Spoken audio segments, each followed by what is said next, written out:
Qui sont les barbares? Plusieurs siècles après la conquête de la Gaule par les Romains, il y a eu de grands mouvements de population en Gaule.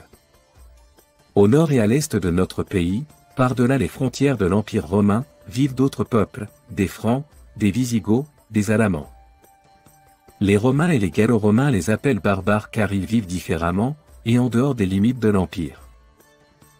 À cette époque, l'Empire romain est immense et Rome peine à le contrôler. Il arrive que la vie paisible des Gallo-Romains soit troublée par les pillages de ces peuples barbares. Au 5e siècle, les Huns, de puissants guerriers venus d'Asie, envahissent l'Europe. Ils poussent les peuples barbares à s'enfuir des régions qu'ils occupaient et à entrer dans les territoires romains. C'est la fin de la Pax Romana. En 476, l'Empire romain s'effondre et laisse la place aux peuples barbares de s'installer.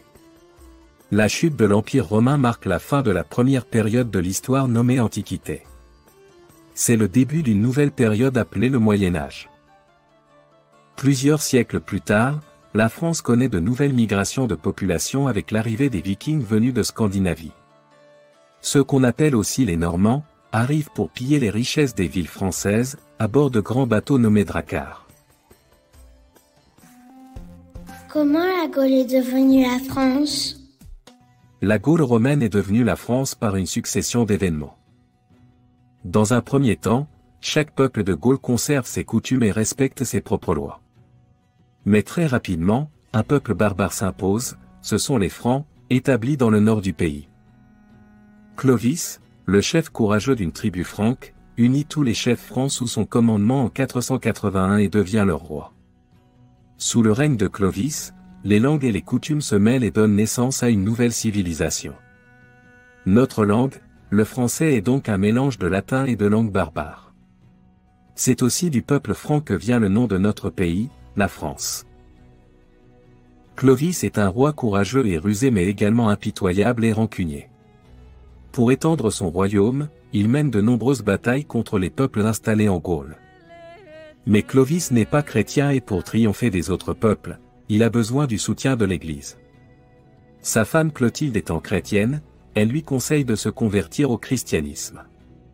C'est après sa conquête du royaume alamand en 496, qu'il est baptisé par l'évêque Saint-Rémy, le 25 décembre de la même année, dans la cathédrale de Reims. Il reçoit alors toute l'aide dont il a besoin pour poursuivre ses conquêtes, et grâce au soutien des chrétiens, Clovis bat le royaume des Visigoths dans le sud et devient le seul roi de la Gaule. En 508, il choisit Paris comme capitale de son royaume. À sa mort en 511, ses fils et ses descendants, que l'on nomme les Mérovingiens, se partagent le royaume. L'époque mérovingienne est cruelle et les successeurs de Clovis se font la guerre pour étendre leur territoire. Ils finissent par s'appauvrir pendant que ceux qui dirigent vraiment la cour royale, les maires du palais, deviennent de plus en plus puissants et respectés. Au 7e siècle, les rois mérovingiens n'ont plus aucune autorité. C'est ainsi qu'en 751, un maire du palais, nommé Pépin le Bref renverse le dernier roi mérovingien et se fait couronner roi à sa place. Cet événement marque la fin de la dynastie mérovingienne. Et après les Mérovingiens, y a-t-il une autre dynastie de rois? La réponse est oui. Après les Mérovingiens, c'est le début de la dynastie des Carolingiens qui commence avec Pépin le Bref sacré roi par le pape en 754. Ce nouveau rituel du sacre royal est une cérémonie qui donne au roi un rôle religieux. C'est une coutume qui sera perpétrée pendant des siècles pour chaque nouveau roi. À la mort de Pépin le Bref en 768, son fils Charles lui succède sur le trône. C'est un roi conquérant et respecté qui agrandit le royaume par de nombreuses victoires. Il aide le pape à plusieurs reprises contre ses ennemis et impose aux populations conquises de se convertir au christianisme. Pour le remercier, le pape Léon III le sacre empereur en 800, le jour de Noël, dans la basilique Saint-Pierre, à Rome. Charles Ier, qu'on connaît mieux sous le nom de Charlemagne, s'est organisé son royaume pour assurer son pouvoir.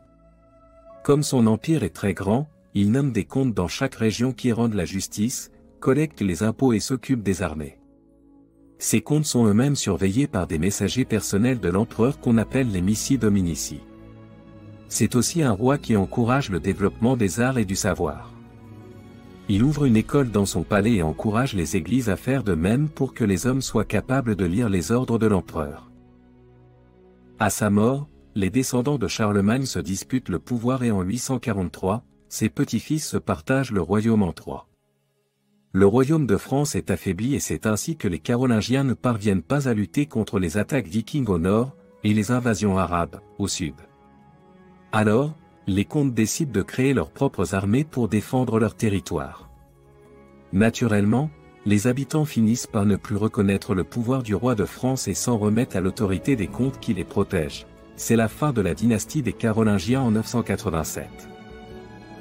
Tu sais désormais comment la Gaule romaine est devenue le royaume des Francs et comment se sont succédées les deux premières dynasties des rois de France, les Mérovingiens et les Carolingiens.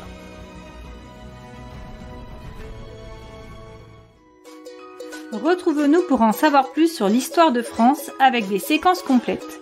La vidéo, la fiche de préparation, le questionnaire, les exercices, la leçon et l'évaluation. Utilise les liens dans la description ou directement sur passeeducation.fr.